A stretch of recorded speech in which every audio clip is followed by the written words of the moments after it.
عليكم، مرحبا بكم من جديد في قناتكم أيمن تيان. أتمنى تشتركوا في القناة وتضغطوا زر اللايك. إذا أسعد الشرعي الناشط الصحفي اليمني مشي لمدينة إفران، يعني والشيء اللي توقعته صار، وإنه هو تصدم بجمال وبروعة وبنظافة وبرقي شعب ومدينة إفران، اللي هي مدينة في شمال المغرب كما قلنا، وهي مدينة يعني للسياحة الشتوية فقط، يعني مش للسياحة الشتوية فقط بل للسياحة الطبيعية وللسياحة التنفسية، للسياحة الصحية. يعني شوفوا هذه جمال مدينة إفران، هذه الثلوج كتولي في مدينة إفران. شوفوا هذا الجامع الكبير في مدينة إفران، يعني جامع جميل جدا. ويعني معروفة كذلك بجامعة توجد جامعة في مدينة إفران وهي مشهورة ياسر. كذلك مدينة إفران فيها برشا ما يتشاف، فيها الأسد، ذاك الأسد التمثال الكبير يعني موجود في مدينة إفران، كذلك تنجم تشوفه وتنجم تصور هذاه. كما تشوف كذلك لمدينة إفران، يعني مدينة من طراز عالمي ومن طراز أوروبي. مدينة معروفة بالثلوج، مدينة سياحية بامتياز. يعني يجوها الشعوب والزوار من جميع الدول، يجوا من السعودية، يجوا من الإمارات، يجوا من قطر، خصيصا لمدينة إفران وبلتنفس هواء مدينة إفران، لأن هواء مدينة إفران كما قلنا قبل هواء صحي، يعني مدينة نظيفة جدا جدا، يعني من أنظف المدن اللي في العالم، تقريبا في الثانية ولا الثالثة أو الأولى ممكن. المهم مدينة إفران يعني مدينة مغربية تصدم أسعد الشرعي بجمالها وبنظافتها.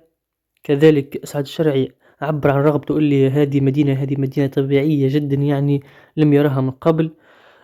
قال ما شاء الله، قال هذه المدينة يعني ما يعني شوف هذه صورة يعني جديدة للناشط الصحفي أسعد الشرعي وهو في مدينة إفران، يعني في مدينة جميلة جدا.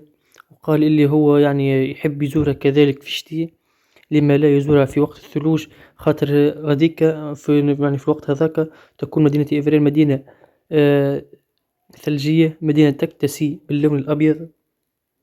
كذلك أسعد الشرعي تلاقى بواحد الشخص مغربي حر، وقال أخواتنا الجزائريين ماذا بينا يخرجوهم من الاعتقالات اللي في المدن الشمالية.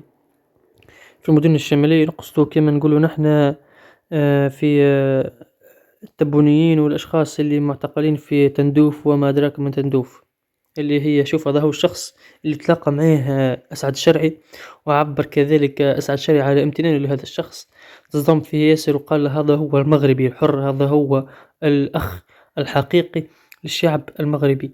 كذلك قال أسعد الشرعي أنه هو سوف يكرر زيارته للمغرب، وسوف يبقى في المغرب، لما لا يعني يبقى في المغرب ويستقر في المغرب.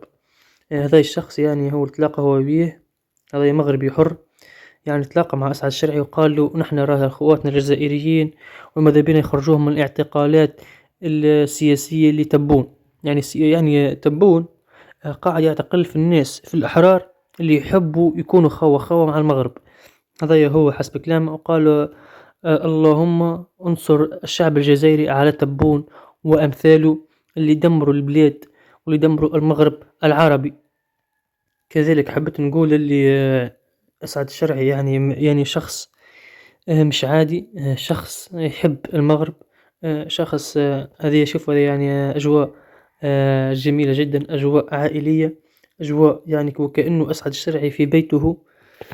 كذلك حبيت نقول اللي أسعد الشرعي يعني ناشط الصحفي اليمني قال اللي مدينة إفران من بين أجمل المدن اللي راح في حياته، خاطر مدينة بالحق تستحق الزيارة.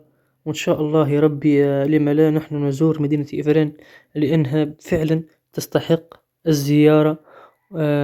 ولكن دائما نقول إن شاء الله يا ربي يعني تبقى لي أمنيتي يعني اللي هي نمشي للمغرب، ولما لا نزور مدينة إفرين ونزور مراكش ونزور حتى كازابلانكا، لأنها مدن جميلة جدا ويعني غنية عن التعريف.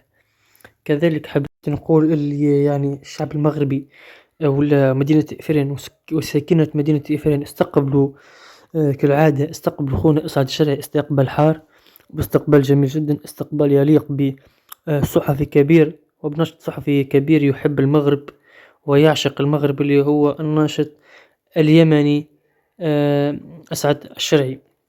وكذلك كما تشوفوا دي صورته هو وحمو في مدن المغربية، ويعني صورته مع منار السلامي ومع أخواننا المغاربة الأحرار اللي يحبوا بلادهم ويعشقوا التراب المغربي. كذلك نتمنى تشتركوا في القناة وتفعلوا زر الجرس وتضغطوا لايك وإعطاء رأي. والسلام عليكم ورحمة الله وبركاته.